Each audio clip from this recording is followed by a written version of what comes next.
Assalamualaikum warahmatullahi wabarakatuh. Perkenalkan, nama saya Stabita Firdausi. Saya adalah mahasiswi dari Universitas Pancasakti Bekasi, Fakultas Ekonomi dan Bisnis, Program Studi Manajemen dengan NIM 2892150140. Video ini saya buat guna untuk memenuhi nilai tugas ujian tengah semester mata kuliah Ekonomi Makro dengan dosen pengampu Bapak Sumardi SEMM. Soal pertama, perilaku ekonomi dalam suatu perekonomian yang akan menggerakkan roda ekonomi suatu negara terdiri dari perusahaan, rumah tangga, dan pemerintah. Ketiganya akan saling ketergantungan dan membutuhkan. Buatlah diagram aliran melingkar atau circular flow diagram dari ketiga pelaku ekonomi tersebut dan jelaskan peran masing-masing.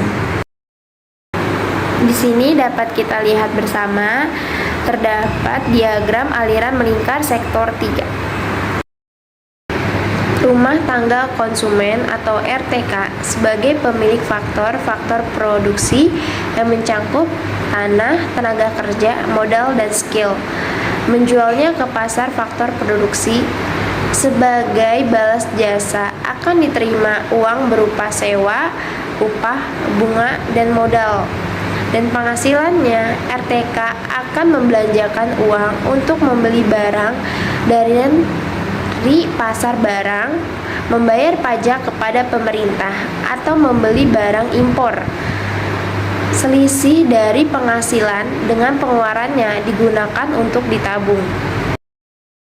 Rumah tangga produsen atau RTP membeli faktor-faktor produksi dari RTK dan memberikan uang sebagai balas jasa RTK. Selanjutnya, RTP memproduksi barang atau jasa dan dijual ke pasar barang atau diekspor. Hasil penjualan tadi yang berupa uang digunakan selain untuk membayar faktor-faktor produksi, juga digunakan untuk membayar pajak kepada pemerintah dan melakukan investasi. Rumah tangga pemerintah atau negara (RTN) memperoleh pendapatan dan penerimaan pajak pribadi, pajak usaha, baik bea masuk dari sumber lain. Pendapatan ini digunakan pemerintah untuk membangun negara dengan cara belanja barang, membayar gaji pegawai negeri, dan memberikan subsidi. Soal kedua, jelaskan pengertian disposable income atau YD dan bagaimana rumus fungsi YD. Disposable income adalah suatu hasil yang diperoleh dari pengurangan income atau pendapatan pribadi dengan pajak langsung. Dalam hal itu, pajak langsung yang dimaksud adalah pajak bumi dan bangunan, pajak kendaraan, dan lain-lain. Disposable income ini juga bisa diperoleh dari hasil produksi, jumlah pendapatan yang digunakan untuk bisa ditabung atau membayar keperluan sehari-hari. Untuk itu, disposable income juga bisa mempengaruhi aktivitas ekonomi dan juga mempengaruhi pendapatan nasional. Penjelasan rumus menghitung disposable income. Disposable income dalam hal ini adalah suatu sisa pendapatan yang diperoleh setelah mengurangi pajak langsung dan juga tanggungan lain. Pendapatan tahunan kotor adalah semua pendapatan yang diterima dalam kurun waktu 1 tahun. Pajak langsung dan pengurangan lainnya diartikan sebagai suatu pajak yang harus dibayar setiap tahun. Rumus disposable income, pendapatan tahunan kotor sama dikurang dalam kurung pajak langsung plus pengurangan lainnya.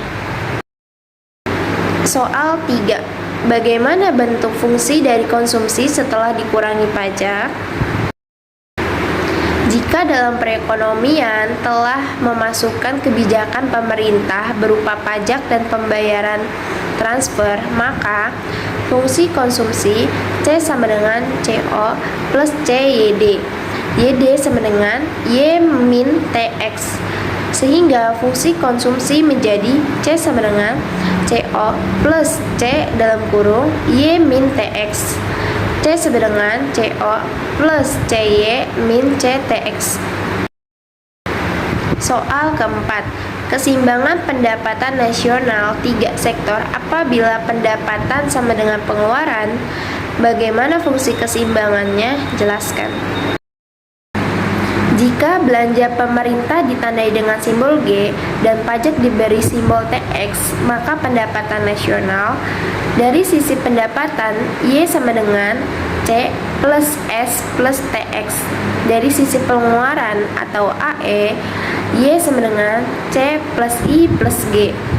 AE sama dengan pengeluaran agregat. Sehingga pendapatan nasional dapat dikatakan seimbang jika C plus S plus TX sama dengan C plus I plus G.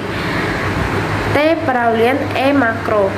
Oleh karena C mewakili variabel yang sama, maka dapat ditulis S plus TX sama dengan I plus G.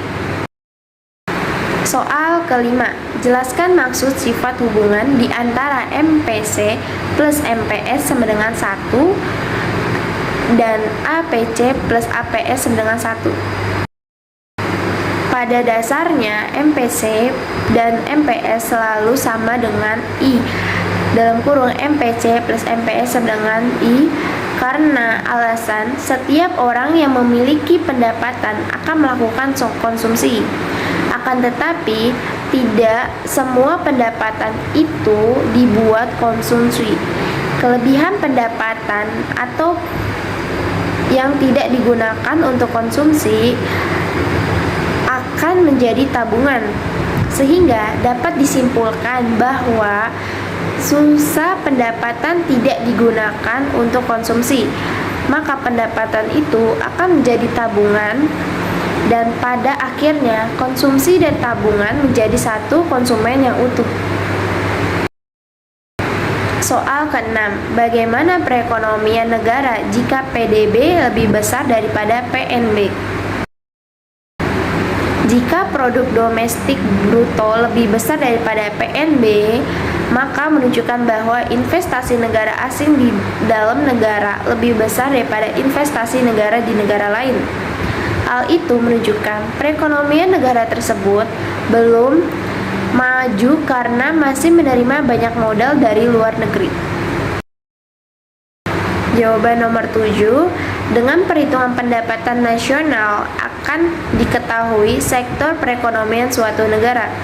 Hal ini dapat dilihat dari seberapa besar kontribusi dan sektor-sektor perekonomian terhadap pendapatan nasional. Maka struktur perekonomian negara tersebut agraris. Namun, jika pendapatan nasional dominan berasal dari sektor industri, maka struktur ekonomi negara tersebut adalah industri. Soal nomor 8, dalam perekonomian, fungsi tabungan adalah S 200 plus 0,2Y, pendapatan nasional pada keseimbangan adalah 2000. Hitunglah berapa investasi dalam ekonomi itu. Diketahui Y sama dengan 2000, S sama dengan min 200 plus 0,2Y. Ditanya I sama dengan, dijawab Y sama dengan C plus I, Y sama dengan C plus S. S sama dengan I, maka S banding I sama dengan min 200 ditambah 0,2Y. S banding I sama dengan min 200 ditambah 400. S banding I sama dengan 200. Jadi investasi dalam ekonomi tersebut adalah 200. Jawaban nomor 9, konsumsi rumah tangga sama dengan pendapatan nasional min tabungan rumah tangga. Pengeluaran agregat sama dengan konsumsi rumah tangga plus investasi perusahaan. Investasi perusahaan sama dengan 30 triliun rupiah. C sama dengan 10 ditambah 0,8Y C sama dengan 10 ditambah 0,8 dalam kurung 0, C sama dengan 10. S sama dengan min 10 ditambah 0,2Y, S sama dengan min 10 ditambah 0,2 dikali 0, S sama dengan min 10. Di sini dapat kita lihat bersama tabel yang berada di bawah ini. Ada pendapatan nasional, konsumsi rumah tangga, tabungan rumah tangga, investasi perusahaan, dan pengeluaran agregat. Di sini investasi perusahaannya bernilai yang sama, yaitu 30 triliun. Pendapatan nasional, konsumsi rumah tangga, tabungan rumah tangga, dan pengeluaran agregat kita hitung berdasarkan rumus yang tadi ya, yang sebelumnya. Cukup sekian materi yang bisa saya sampaikan, selebihnya mohon maaf. Terima kasih. Wassalamualaikum warahmatullahi wabarakatuh.